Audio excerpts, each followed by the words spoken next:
How much of the parenting guidance out there do you think is misleading or just completely wrong? A huge share of the guidance is misleading in its strength, is how I would put it. So a lot of the advice comes with if you don't do this, terrible outcome X will happen. If you don't breastfeed, your child will be a loser. If you co-sleep, your child will die. If you don't co-sleep, your child will never love you. Like, the thing that's on the other end of it is a kind of devastating outcome in some way. And the reality is very few of our parenting choices have any impact anywhere near that important. Maybe that isn't very nice to hear, but for the most part, many of the choices we make aren't really going to matter very much in the end based on the data. So the difference between breastfeeding and not, the difference between circumcision and not, there are maybe small things in any direction, but they're not that important. So I think that's the sense in which a lot of what we're hearing, a lot of the noise that parents hear is really misleading, because it makes you think there is a correct way. And if I do the wrong way, something terrible will happen. And most of the time, there isn't a particularly correct way. And any choice you make is unlikely to matter that much in the long run. And you mentioned look at the data. I know you have a background in economics, which maybe is different than the average person talking about parenting advice. I'm curious how people can think about that job that they might have and not know, which is actually to look at the data instead of rely on one person's anecdotal advice or their experience, where maybe they've only had that experience one time. As humans, we are very drawn to anecdotal experience. We really like stories, and we find stories very compelling. And one of the things I've found in all of these years of using data is that I really believe in data. I mean, that's my core. I trained as an economist. My economics work is very situated in data. I love it. And if you tell me, here's a piece of data, here's a great randomized trial, and here's what you learn from it, I find that very compelling. One of the things I've learned over time is that not everyone finds data as compelling as I do. And there is sometimes a lot of value in helping people understand why data is just a lot of anecdotes altogether. When we think about how we can better incorporate the use of data in decisions, I think one key is to make sure you are asking the question in a thoughtful way that is seeking an answer. My sense is part of the reason why anecdote and other people's experiences, whether they're for strangers on the internet or people you see at the park or your family or whatever, the reason those things hit so hard is because they are kind of pushed at you, right? You're on Instagram and all of a sudden somebody's telling you something really that they think is very important for you to do with your baby, or you're doing something with your baby and your mother says, oh my God, that's so wrong. Like, how could you possibly do that? Or I did it differently and look how great you turned out. When we're looking to make decisions, we want to think about the decision and seek out help making the decision rather than making our decisions in the moment that someone is coming at us with an anecdote. And you have a framework to kind of think about this, right? When you're making a decision, is that right? In my book, The Family Farm, I talk about the idea of a decision framework, which I think is helpful for bigger decisions in particular. And that starts with this idea of framing a question, of asking, what am I trying to decide between? What are really the realistic choices?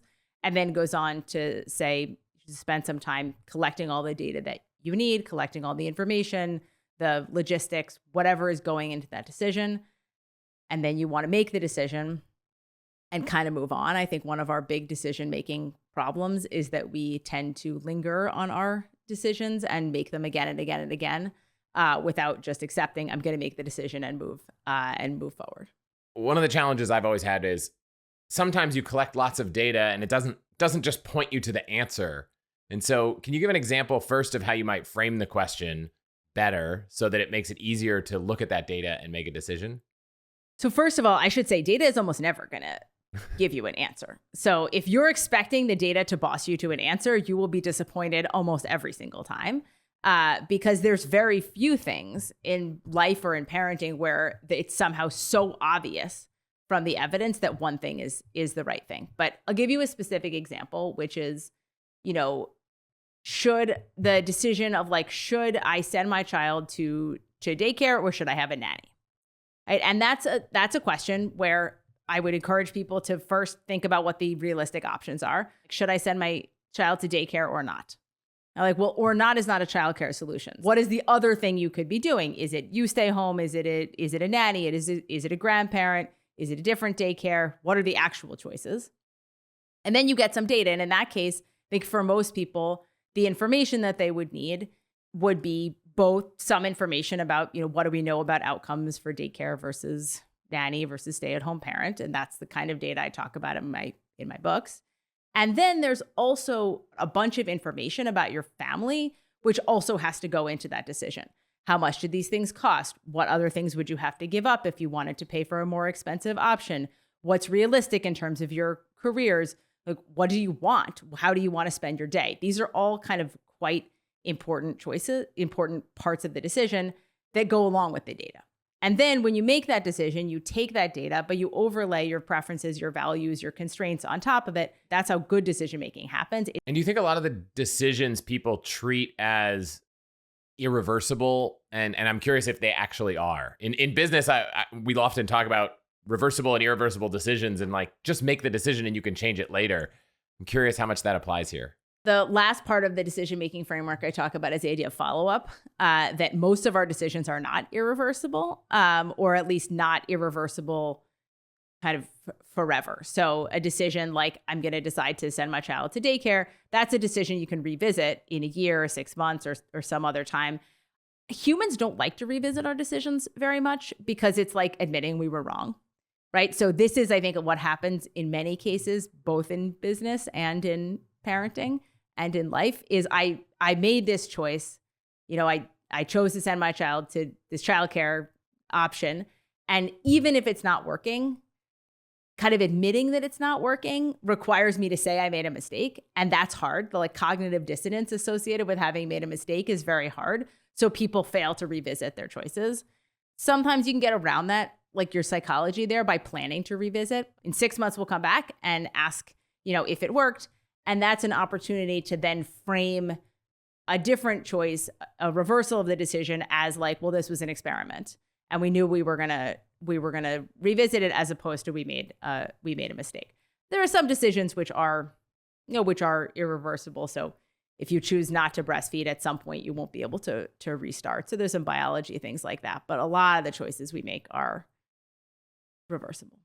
Yeah, one investing principle I'll encourage people to also consider is thinking about the information you had when you made the decision. So if you're deciding 1 year into daycare that you don't want to do it anymore, well, you have this new piece of information, which is 1 year of experience doing it. And so you're not necessarily making you're not saying your old decision was wrong. With the information you had a year ago, it might have been the right decision, and new information now lets you make a different decision that shouldn't make you feel like you did the wrong thing when you had the limited knowledge you did a year ago. Totally. One of my favorite places where this comes up is in extracurriculars. So when your kids get like a little older than yours are, but there becomes this pressure to engage in like very extensive extracurriculars, which take like all of your weekends.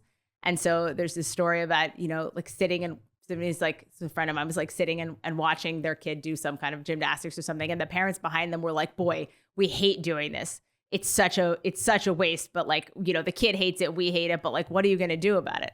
And the answer is like, well, quit. You're going to quit. But it's so hard to quit. It's like, we put all this time in, and some combination of remembering like, look, now you've learned everyone hates gymnastics. Like you couldn't have known before, but you learned you hate it. And now you should quit. Some combination of that and just the idea of like sunk costs are sunk. Like it's too bad you spent 6 years of your life investing in gymnastics, but don't make it worse by spending a 7th. Yes, totally. I feel like nowadays, and maybe this has always been the case, but I'm biased, there's just like so much pressure to try to raise the perfect child, be the perfect parent. I see lots of parents with anxiety about this and stress about this. What can people do? Because it seems like you said beginning at the outset, like very few things are going to have this massive impact. Yet I think a lot of parents carry a tremendous amount of burden and stress about trying to make sure their kid has every opportunity, gets the perfect school, gets the perfect this. The first thing I would say is that we might want to ask the question of why is this? Like, what is the demographic change that caused this generation of parents to have this more of this attitude than, when I was a kid? And my sense is some of it is a feeling of kind of, at least in certain groups, you're having kids later, you've like achieved something. It's like there's a set of things I tried to achieve, going to college, getting a job, getting promoted, whatever it is. And then this is like another thing. Like I'm going to totally win it.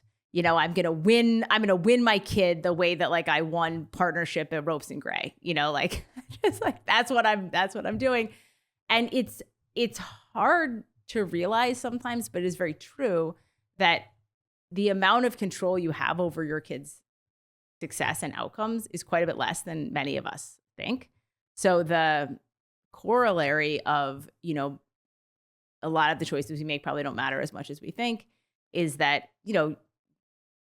you could do everything right, even if that were a thing. And then your kid might not turn out to be an Olympic athlete like you had hoped, or whatever was your dream. And that loss of control, that's really hard. That's really hard for a lot of people. And I think sometimes people would benefit by asking a little bit more, what do I want my life to look like with my kid right now, rather than what am I trying to build? And it's not that we don't want to look, our job is to raise our kids to leave us and to raise our kids to be adults. But also, I can feel sometimes that people don't have the fun that they could with their kids because they're thinking about them because they're trying to achieve something, and sometimes you just want to have fun. Yeah. You mentioned that the outcomes don't matter as much as you might think. For someone who might not believe that they can't have a bigger impact on their kid's future, is there any kind of data or anecdotes that you'd point them to that maybe will help them realize they might not be correct? There's a little bit of a kind of tension in the academic literature here, because there are many, many individual things that people do. What does your kid do this kind of extracurricular? Do they, do you enroll them in these math things, whatever, all this kind of stuff that people think a lot about, where then when you look at the outcome, the relationship with outcomes, you just don't see much. And that's true for something like breastfeeding. Also, people are like, I just have to breastfeed for 9 years. Like actually the correlations between breastfeeding and IQ are just correlations. Those are not causal in the best data. So there's many of those things where you can point to data and just say, look, we don't see that these things are kind of driving outcomes in a meaningful way. On the flip side, there is a very important part of like the first 3 years of kids' lives and even longer than that, where you start to already see very big differences across, say, socioeconomic groups in kind of how kids are coming into kindergarten in terms of their readiness to learn, in terms of their readiness to kind of move forward, and in terms of long-term psychological health. But when you isolate like what's going on, a lot of it is, kids really benefit from having a stable adult who expresses love, from having a place to eat, a place to sleep that's consistent, having enough food, and maybe hearing some language.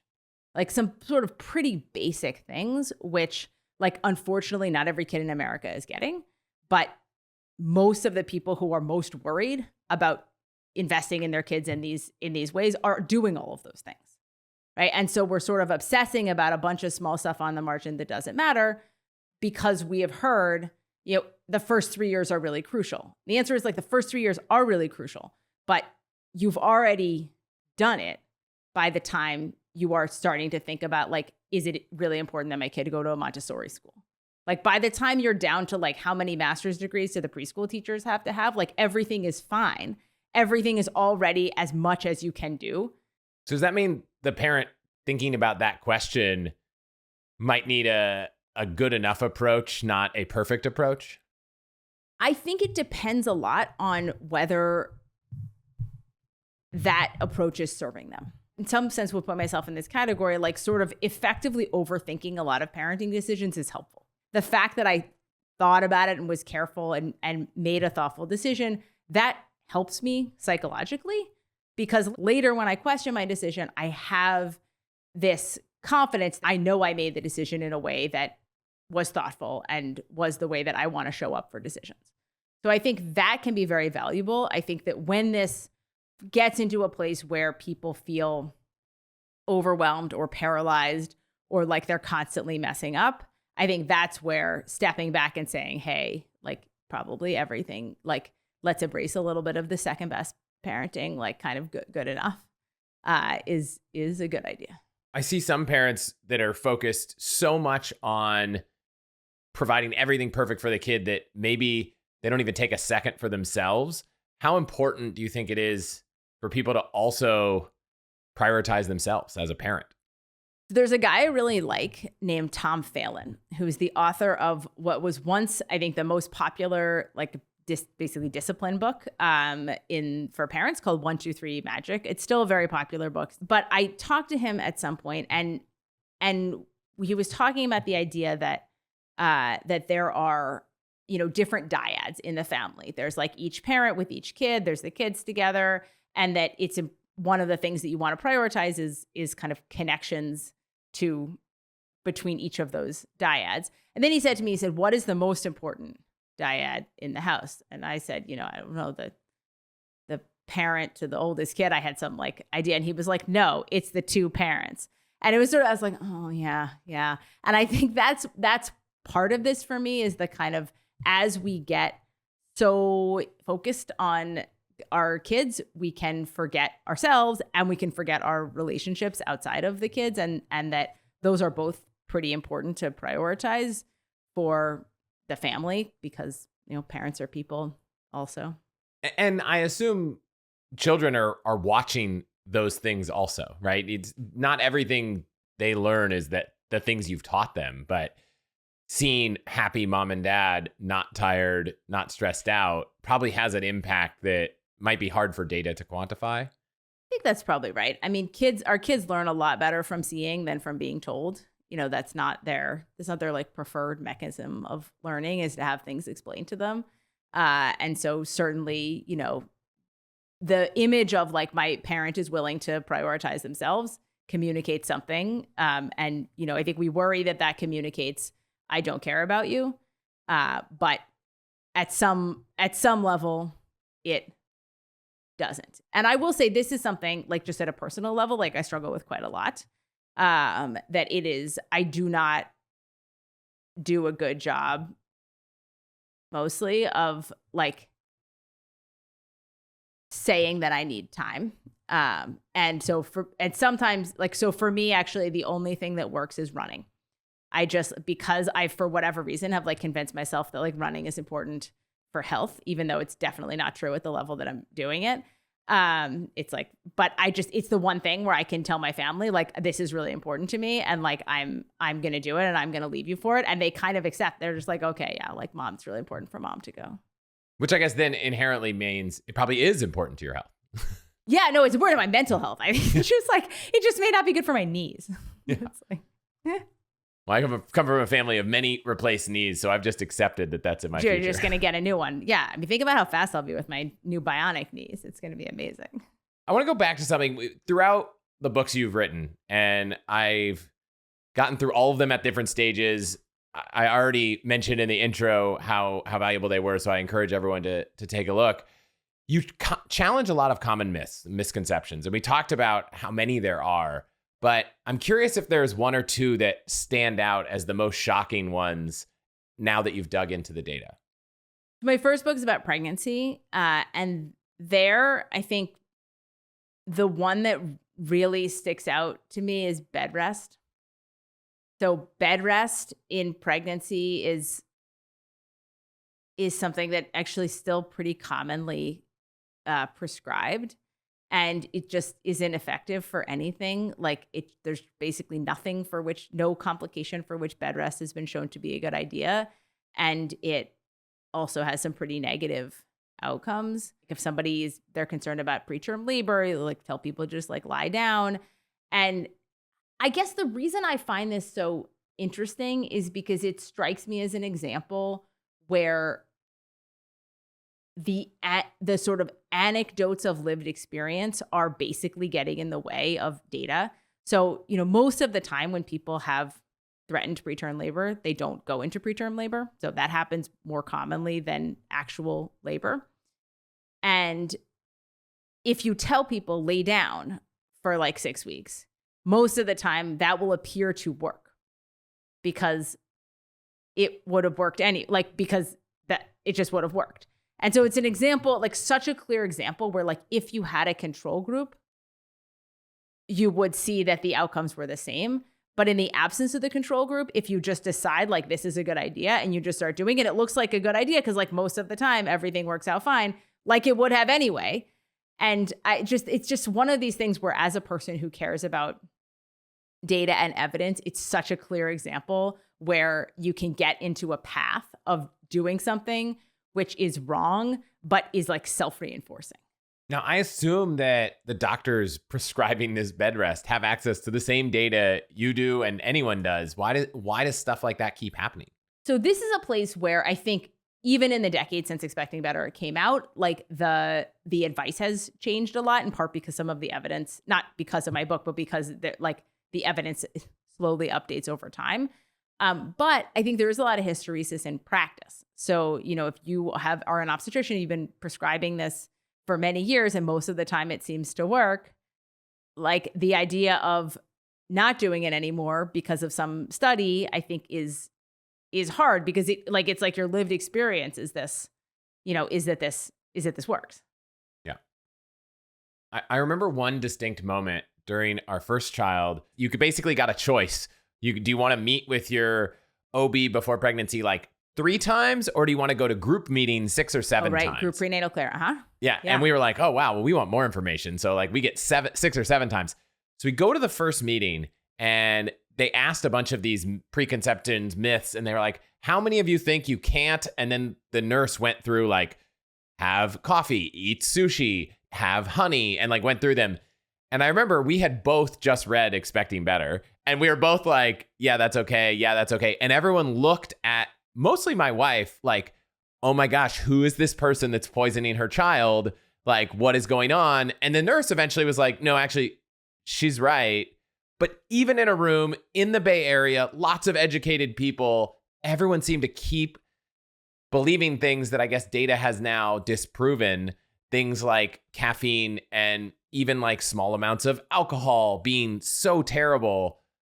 Where does this come from? I mean, pregnancy is full of this like sort of abundance of caution attitude, I think. And with something like coffee or sushi or even little bits of alcohol, you get like, I would get people be like, oh, I looked at that data. Like I'm like, you've convinced me with the data that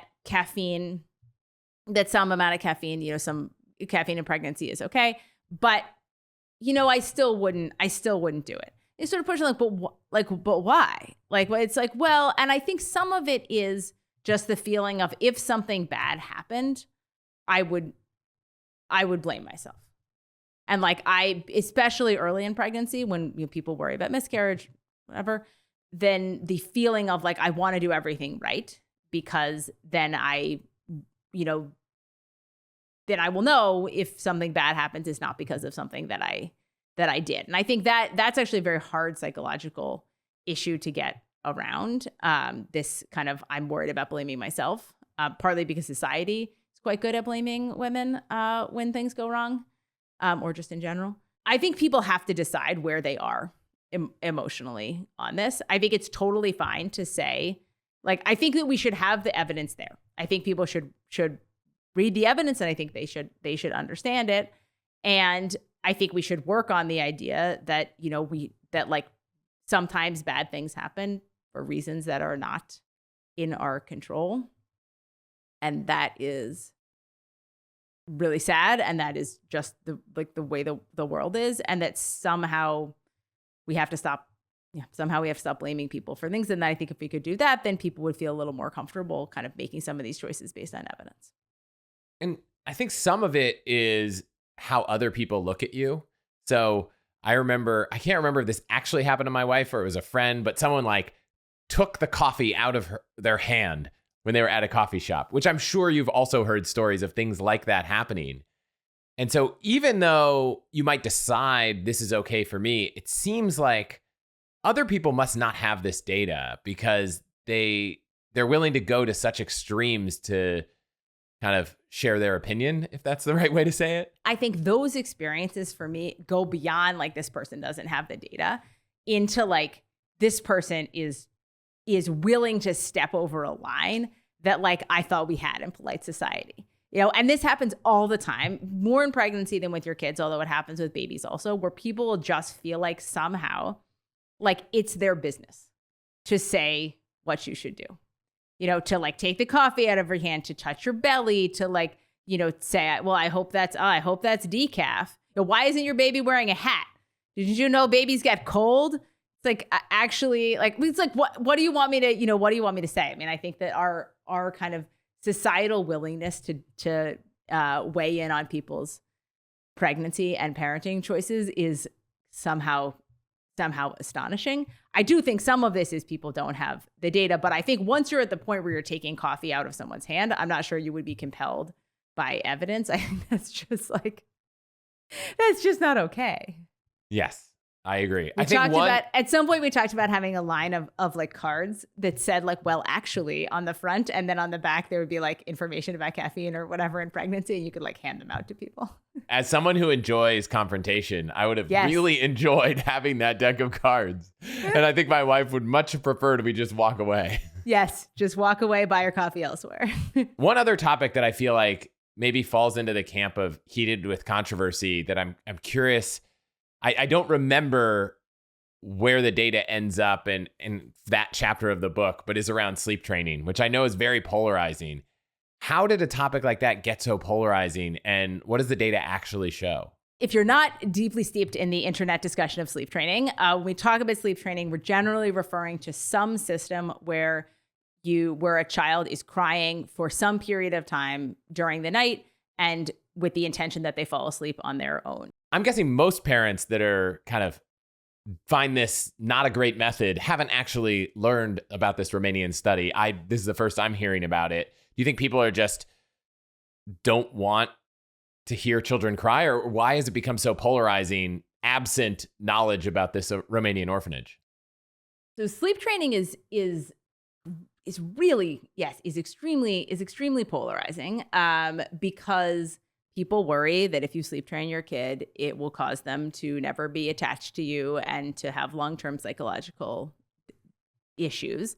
I think the origin of this is Romanian orphanages, basically. So there was this sort of very unfortunate episode, like really tragic episode in Romania where they kind of took away birth control and there were a lot of unwanted births. And a lot of those kids ended up in these orphanages in which they were left, basically alone for days on end or not fed very much. And there's a lot of sexual abuse. And many of those kids did very poorly for reasons that I'm sure are obvious from that description, did very, very poorly as adults and had many long-term psychological and other consequences.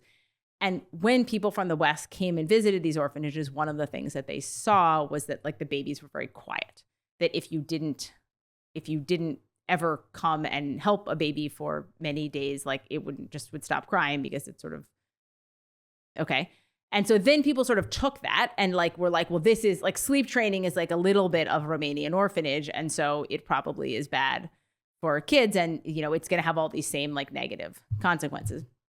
The thing is that there's just no evidence for that, and the difference between like having your kid cry it out in a world in which they are loved and cared for and adequately fed and not abused and et cetera, the difference between that and Romanian orphanage is so vast that I'm not sure that you can, I think the comparison is it seems ridiculous. And at any rate, we have a fair amount of evidence on sleep training in places where we are thinking about sleep training as it is practiced, where kids cry it out and then they sleep, and we can see that it does improve sleep. It does actually improve parent sleep, decreases postpartum depression. And then when you look at long-term outcomes, either long-term or short-term outcomes for kids, you just don't see any differences for kids who are sleep trained and not. There's just not any evidence in the data of this kind of attachment, these attachment issues.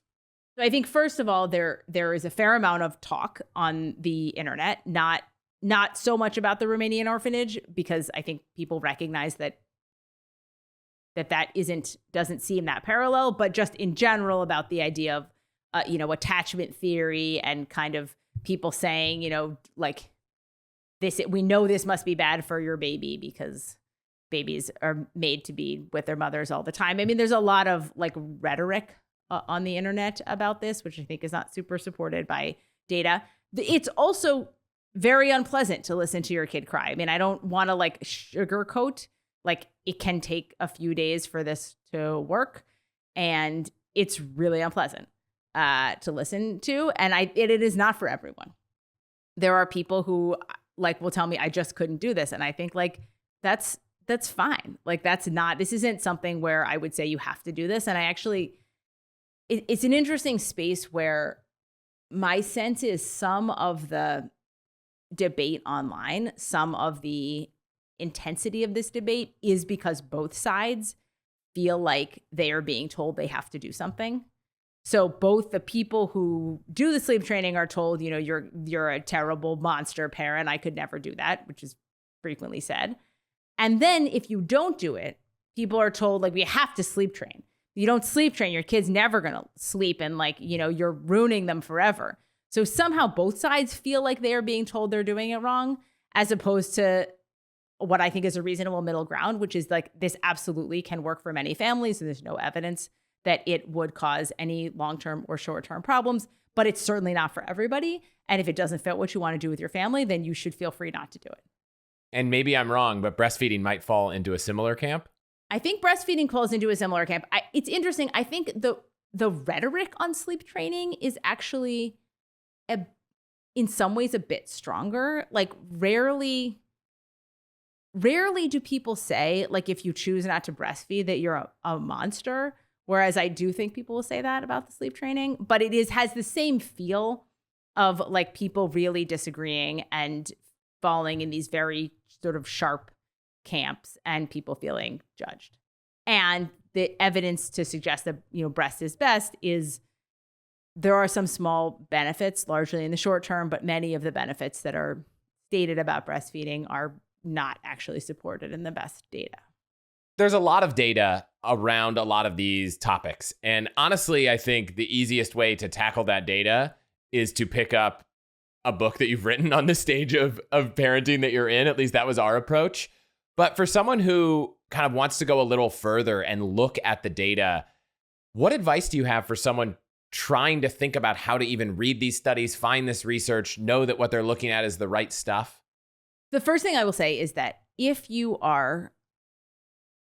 have started by looking for the answer to the question you want, you are already way ahead, because often people will start by saying, well, I saw this study, like, let me react to this particular study. But if your question is like, I actually want to evaluate this question, you're in a much better position, because you can go and you can actually look at like sources that are vetted and are not, somebody on TikTok who like has some feelings about this topic. The best studies of almost any question are going to be randomized trials. We're almost always better at learning from things where we randomize a treatment and give one group one thing and one group another thing, because then you can be more confident that the differences that you see across groups are driven by the treatment rather than by pre-existing differences. There's a set of reviews called the Cochrane reviews, which are meta-analyses of randomized trials, which tend to be very good. So if someone said, like, where's the first place I would look, and say, like, go to the Cochrane library and see if they've done anything on it. And that's often a very good starting point. I've just searched your site, and you've usually done some of these things. Yeah. I mean, I think one of the core things we're trying to do on ParentData is give people like some depth and then citations. So it's like, if you want to go further, like, here's the paper to read, here's kind of the core of this literature, but you get some depth already with the ParentData posting.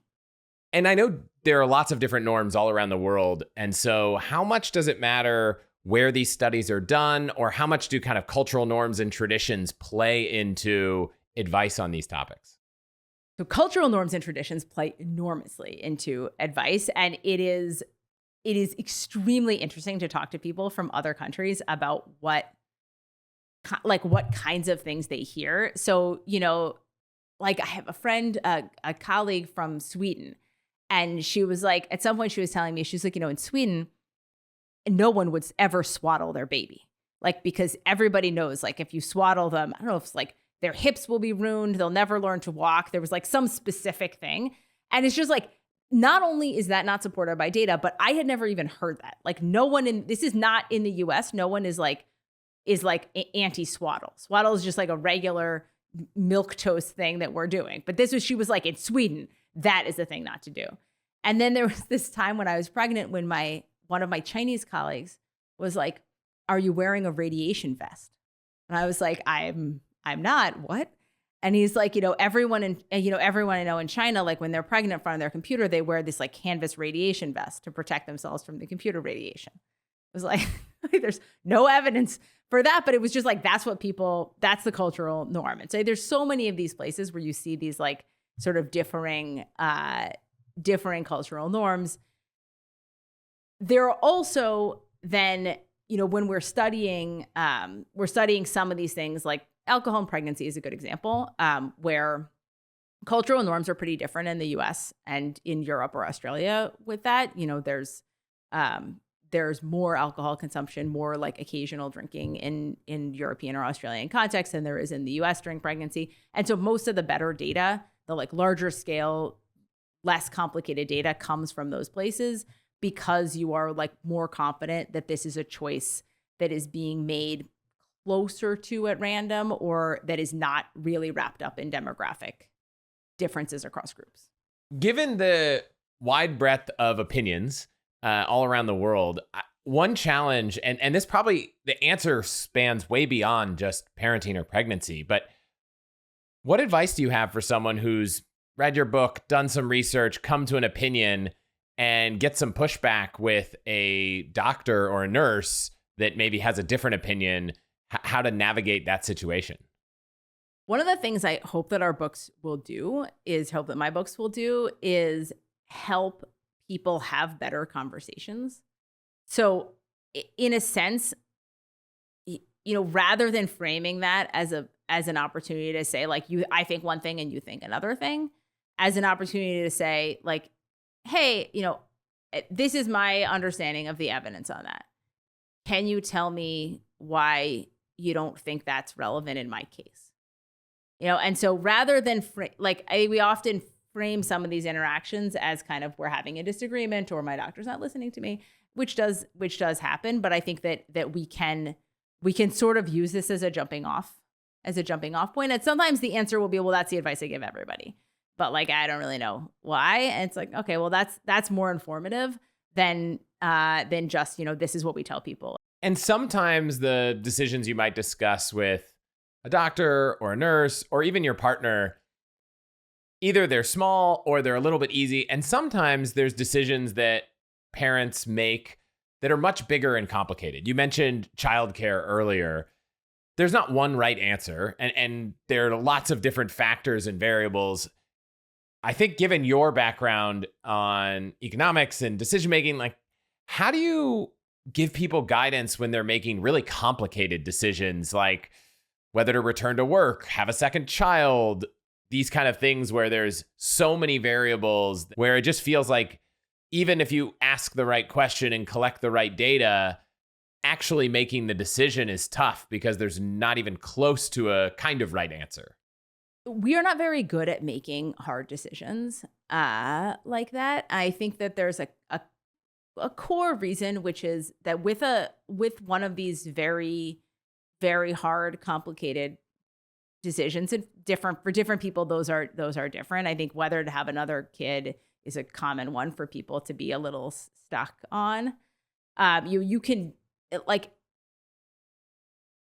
there's a sense in which you have to recognize that at the end of the day, you will never know if you made the right choice.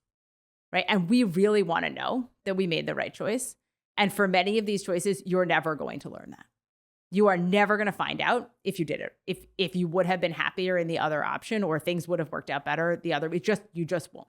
You're going to have to live with the idea that you made a good choice ex ante. You made whatever is the best choice you made, and you're just never going to find out if it was right. And that's the core reason people delay choices, I think, is that they're waiting around for something, either a better choice, like a third option that fixes all their problems, or they just can't live with the idea that they're not going to know if they're right. And so then they kind of never make the decision. So one of the things I will talk to people about sometimes is this idea that there's no secret option C, that like when you have a choice between A and B, even if A and B both really aren't that great,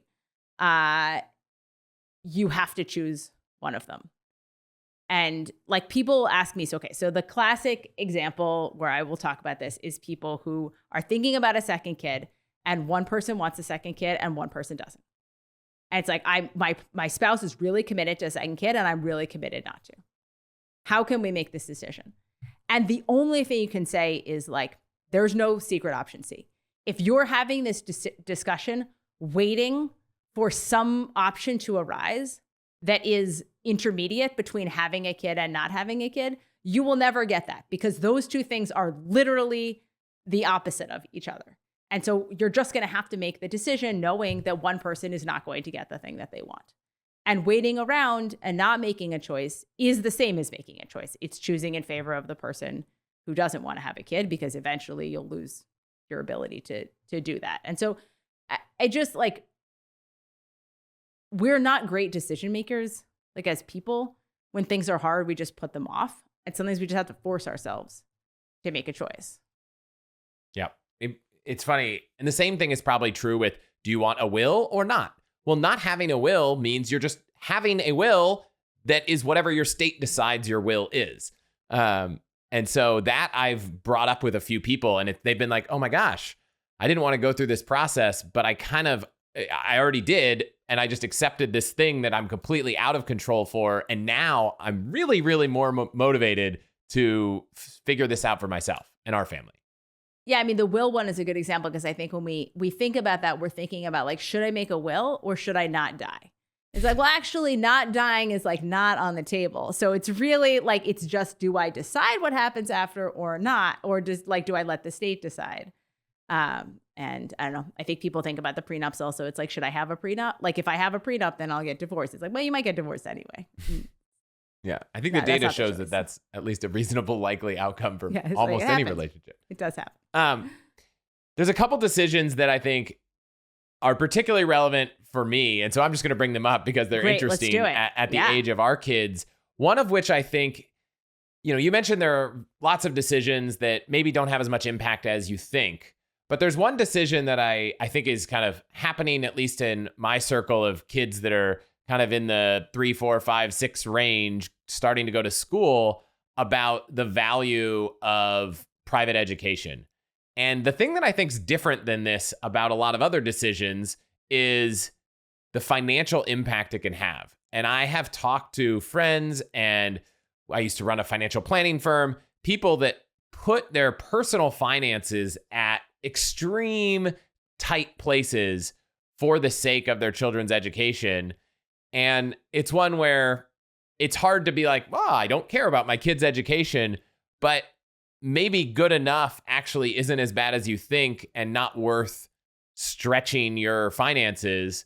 I guess I'm curious how much a better education, quote unquote, really has an impact on things, and how someone considering private education might think about it.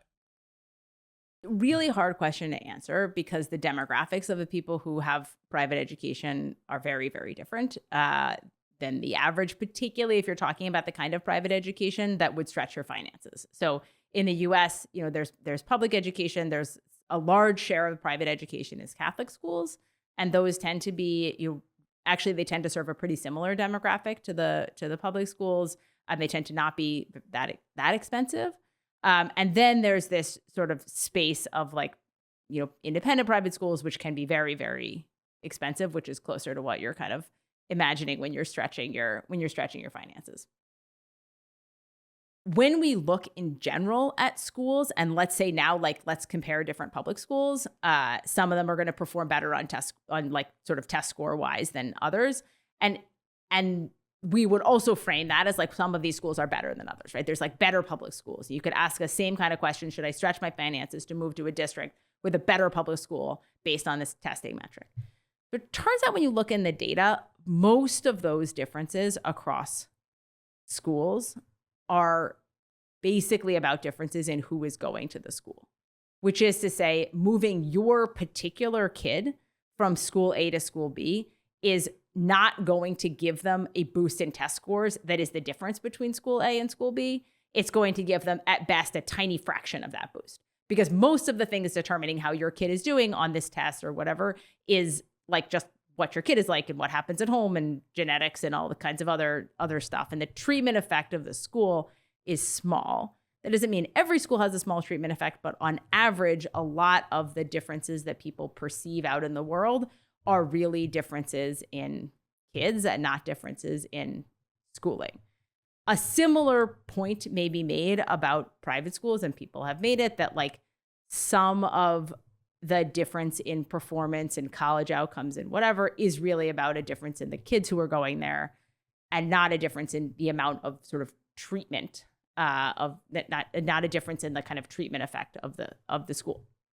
Having said that, there are some things that we know matter for kids' school learning, like the size of classes, and it is true that like private schools tend to have smaller class sizes than public schools. So that's probably the one sort of very clear thing in the data, which does differ across school types and which shows up as impactful. But this is sort of a long-winded and very academic-y answer to this question, which is like these differences are probably not as large as people perceive them to be. It actually reminds me of a comment that someone made about saunas, which I will bring back.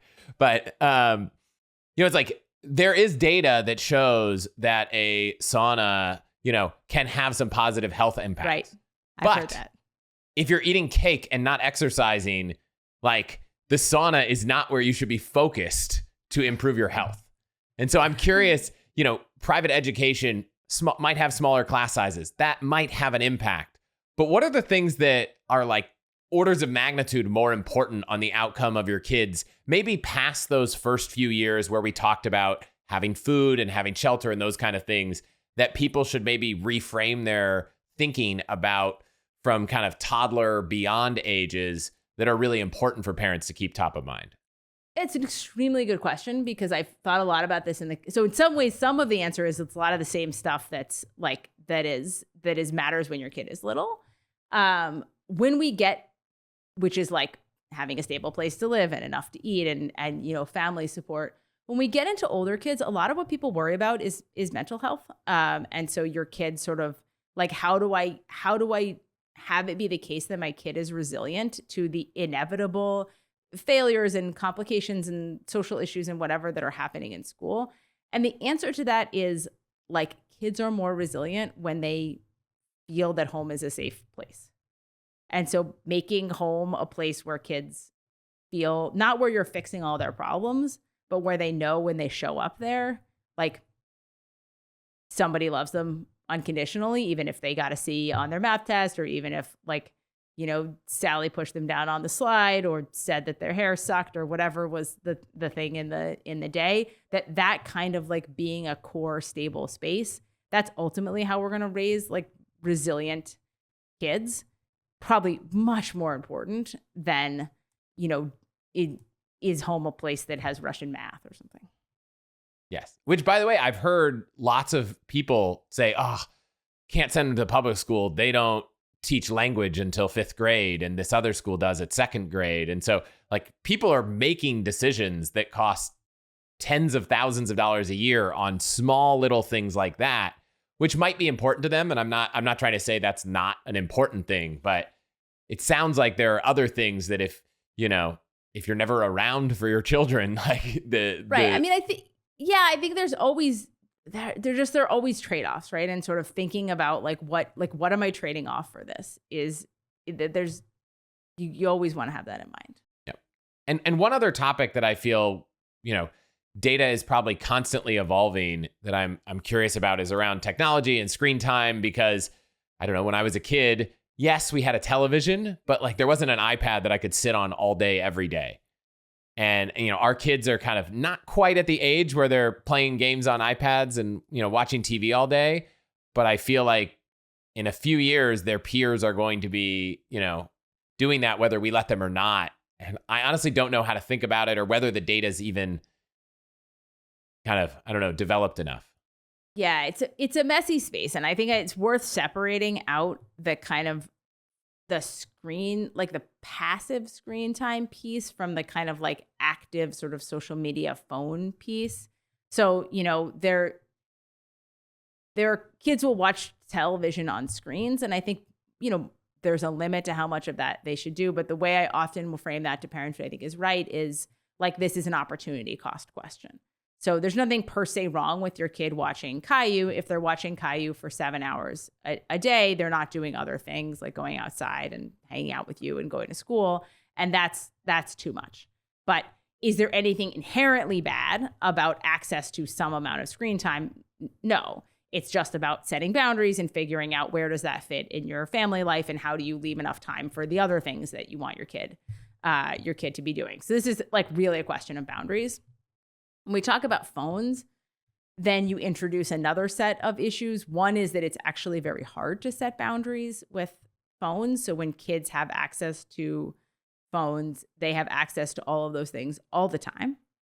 And we can try to set boundaries, but it's different than setting a boundary with a 5-year-old with an iPad where you can just take it away. And if they scream like they're too short to reach, to reach it, it's hard to set those boundaries with a 13-year-old. And then we have a lot of debate about the question of social media. And I think the evidence on that is mixed, but certainly suggests that for some kids, social media is quite bad for mental health, particularly for girls. So I don't know. I think we're in the middle of a bit of a reckoning. John Haidt's book, The Anxious Generation, has gotten a lot of attention. I think we're a little bit of a reckoning around phones and the question of like, what's an appropriate way for society to deal with kids and phones. See. Yeah, I haven't had to deal with it yet, but I had our nephew over this weekend and I was working on something on the computer. Since this show's called All the Hacks, I figured one of the things we could do before we wrap is just ask if you have any kind of interesting or uncommon parenting hacks you've picked up along the way or read through research that people listening might find helpful. I think people are always shocked at the incredible rigidity of my household, particularly around sleep. Like we have like a fixed wake up time during the week, which is 6:50 for the kids. And like on the weekend is 7:05 and that's it. Like we do not deviate from that ever. There's no sleep in on the weekends. There's no, and I have like a teenager now. There's no like sleep in during this. Like we are like everyone in the house is like rigidly associated with these bedtimes. And I think it just comes from like having like decided sleep was the most important possible thing. And we just do it. And I think when people visit, they're like, everyone's very rigid in this household. And what happens when they wake up early? Because I would love to set 6:50, but today it was 6:10. Yes, fair enough. One of my kids does wake up early, and then he just reads in his bed until the wake up time. Okay, we covered a lot. Is there one takeaway someone who is thinking about being a parent, is a grandparent, you want to leave them with? So for someone who's thinking about being a parent, I think we talk a lot about the things that are hard in parenting and it's expensive and you have to think about every decision. But I always want to remind people like the way that you will feel about your kid is hard to describe. And so like while you're hearing about like we should talk about the parts that are hard, but like I also want people to understand like not that you have to have kids, but like this is a very cool experience. And it's really, really fun, like a lot of the time. Yeah, not all of the time. Yeah, not all the time, of course. But I'll just add that as someone who, when hanging out with other people's children, was never like all that excited about children, right? Like right. Nieces, nephews, like it's fine, but like I didn't have this immediate attraction, like must have this.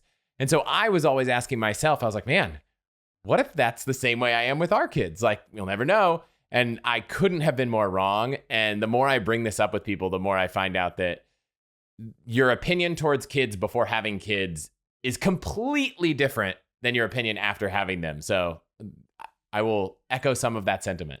People ask me, like, what's the best parenting advice?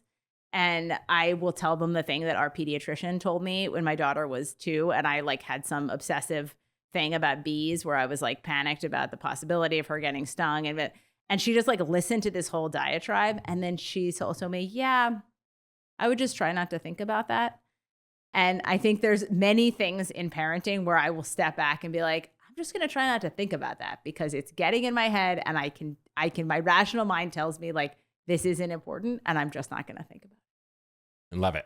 Where can everyone who wants to get more and stay in touch with everything you're working on go? Aside from the books I'm linking to, the site I'm linking to, all that'll be in the show notes, but say it here as well. Yeah. So ParentData.org is where I would start. That is where we have 1,500 articles about everything in parenting. There's an AI chatbot you can ask a question to. It is intended to be the place where you go instead of late night panic Googling about your parenting questions. And you can find me on Instagram at Prof. Emily Oster. And you can find my books on Amazon or wherever you buy books. Yep. I'll link to all the books. We had a great time reading them and reference now the family firm regularly when we're making decisions. Amazing. Thank you, Chris. This is really fun. Yeah, thanks for being here.